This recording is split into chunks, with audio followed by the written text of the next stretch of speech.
ہم نے سنا ہے. کہنے لگے میں نے نبی علیہ السلام کو فرماتے ہوئے سنا ہے. کیا فرماتے ہوئے سنا؟ اللہ اکبر. میں اپنی زبان کو، یہ کعبہ ہمیں نظر آ رہا ہے، مقدس جگہ میں ہے، مقدس عمل پر ہے. ہم اپنی زبان کو خطاب کر کے سمجھا رہے ہیں اے زبان اچھی طرح سے رہے، حفاظ محفوظ رہے، اچھی بات کر، بڑی خیر و برکت تجھے ملے گی. اور اگر خیر و برکت اچھی بات نہیں کرتی خاموش رہے، ورنہ بعد میں شرمندگی اٹھانی پڑے گی. میں یہ نصیحت اپنی زبان کے لیے کر رہا ہوں. اور اس کی وجہ کیا ہے کہ میں نے نبی علیہ السلام کو فرماتے ہوئے سنا ہے ان اکثر خطایا بنی آدم. اللہ اکبر. آپ نے فرمایا ان اکثر خطایا بنی آدم، ان اکثر خطایا بنی آدم من لسانہ. میں نے نبی علیہ السلام کو فرماتے ہوئے یہ سنا ہے کہ انسان قیامت کے دن حشر کے میدان میں انسان کے گناہوں کو جب سامنے رکھا جائے گا، اللہ تعالیٰ کے سامنے اس کے گناہوں کو پیش کیا جائے گا، تو ان میں اکثر گناہ جو ہوں گے، گناہوں کا جو رجسٹر اور فائل ہوگا، ڈھیر لگا ہوگا، ان میں اکثر گناہ جو ہوں گے وہ صرف زبان کے ہوں گے. اسی لیے میں کہہ رہا ہوں کہ زبان کی حفاظت ہونی چاہیے. عبداللہ بن مسعود رضی اللہ تعالیٰ عنہ نے یہ حدیث بیان کی. تو پہلی چیز ہے میرے بھائی، آپ نے فرمایا طوبیٰ لمن ملک لسانہ، اللہ تعالیٰ خوش رکھے اس انسان کو، اس کے حالات دنیا آخرت دونوں سنوار دے جس نے اپنی زبان پر قابو پا لیا. اور اسی پر اللہ رسول نے نجات کی بشارت دی. حضرت عقبہ ابن عامر رضی اللہ تعالیٰ نے جب پوچھا یا رسول اللہ بمن نجات، ہمیں نجات کیا ملے گی؟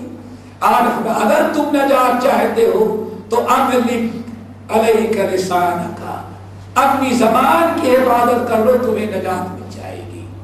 اللہ تعالیٰ ہم سب کو اپنے زبان کی حفاظت کرنے کی توفیق نصیب فرمائے. زبان ہی سب سے زیادہ اسی کی حفاظت کی تاکید کیوں کیا جا رہا ہے؟ اس کی وجہ یہ ہے کہ آپ خود اپنے لے. آج ہمارے بھائی بیٹھے ہیں بہت سارے لوگ، چلے ہم آپ بھائی سمجھتے ہیں. آج صبح سے آپ نے کسی کو مارا،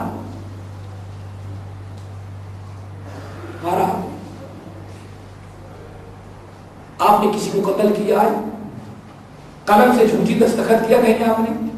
نہیں. آپ نے ہاتھ سے کسی کو نہیں مارا. اچھا ان پیروں سے چل کر کے کوئی حرام جگہ ہو گئے آپ کہیں؟ اللہ بتاؤ. یہ ہمارے بھائی بیٹھے ہیں، بیٹھے صبح سے شام اس وقت مارکیٹ میں رہے، آپ نے کسی کو مارا؟ اپنے پیروں سے کہیں گئے حرام جگہ، برائی کی جگہ نہیں. اچھا چلو اس دل و دماغ سے آپ نے کسی جگہ چوری کرنے کا پلان بنایا، ہمارے بھائی کہیں گے نعوذ باللہ من ذالک. چلو کہیں نہیں، لیکن ہم سب سے پوچھتے ہیں ذرا سوچے اس زبان سے 24 گھنٹے میں کون ایسا ہے جس ہاتھ کو اپنے گناہ سے تو بچایا، پیر کو تو بچایا، دل و دماغ کو تو بچایا، لیکن پوچھتے ہیں ہم زبان سے بچایا کہ نہیں بچا؟ کسی کی زبان سے گالی، کسی کے زبان سے چغلی، کسی کے زبان سے غیبت، اور کچھ نہیں تو کم سے کم کوئی آیا کسی کی شکایت کرنے لگا، ہم نے ہاں میں ہاں ملا دیا، ہم نے بھی شامل ہو گئے اس کے ساتھ. دیکھو انسان ہر قسم کی گناہ سے اپنے آپ کو بچا لیتا ہے، لیکن زبان سے کہیں نہ کہیں انسان آ کر کے ملوث ہو جاتا ہے. ہر آدمی اس لیے تہجد گزار ہوگا، اپنے آپ کو شراب سے، زنا سے، سود سے، رشوت سے، حرام کاری سے بچا لیتا ہے، لیکن غیبت سے اپنے آپ کو نہیں بچا سکتا. تو آپ اگر غور کریں گے تو سب سے زیادہ گناہ انسان کس سے کرتا ہے؟ زبان سے ہر چیز سے انسان اپنے آپ کو بچانے کی کوشش کر دیتا ہے، اور زبان کی گناہ سے انسان اپنے آپ کو بہت کم بچانے کی کوشش کرتا ہے، اور اللہ تعالیٰ معاف کے اس میں پڑھا لکھا مالدار غریب امیر سب کے سب یکساں ہوتے ہیں۔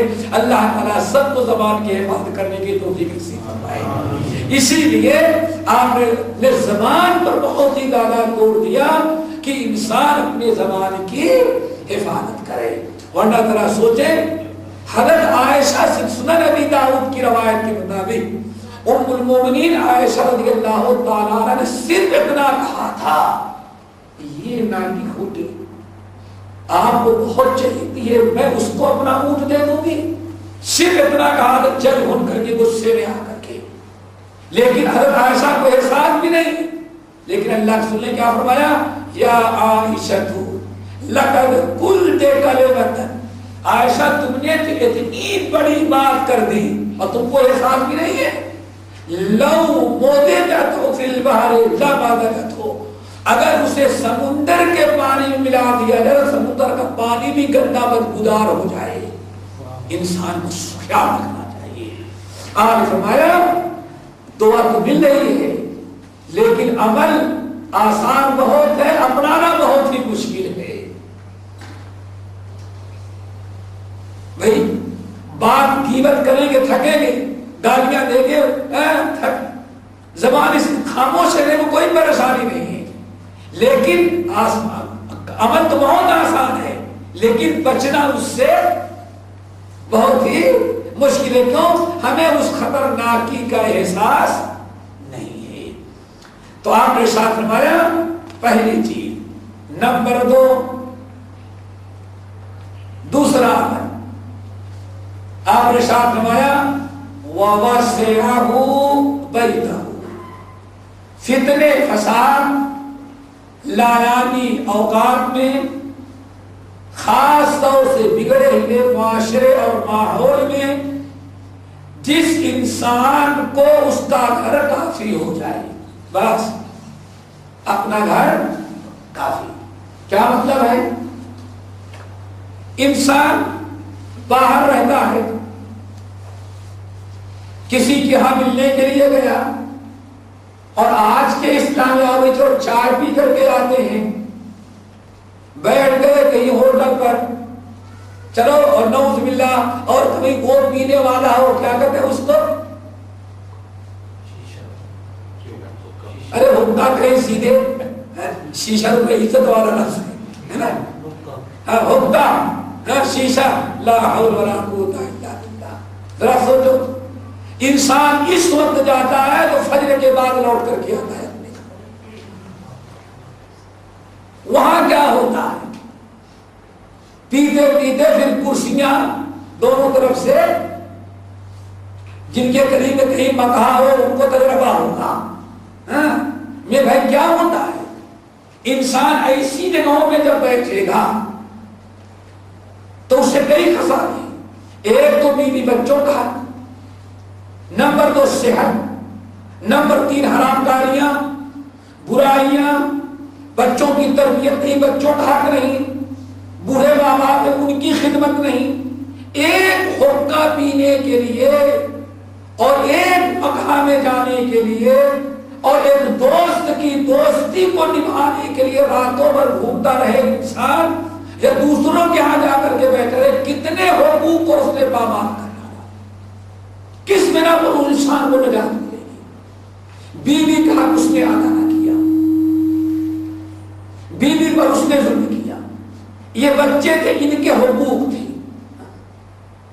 ان کے حقوق کو اس نے طرف کیا، بوڑھے ماں باپ نے لاپرواہی ان کی اپنے جسم کا اس نے ادا کیا، اور بیٹھ کر کے لایانی جگہوں میں وہاں غیبتیں بھی ہوں گی، وہاں چغلخوریاں بھی ہوں گی، اور پھر مقام پیتے پیتے وہاں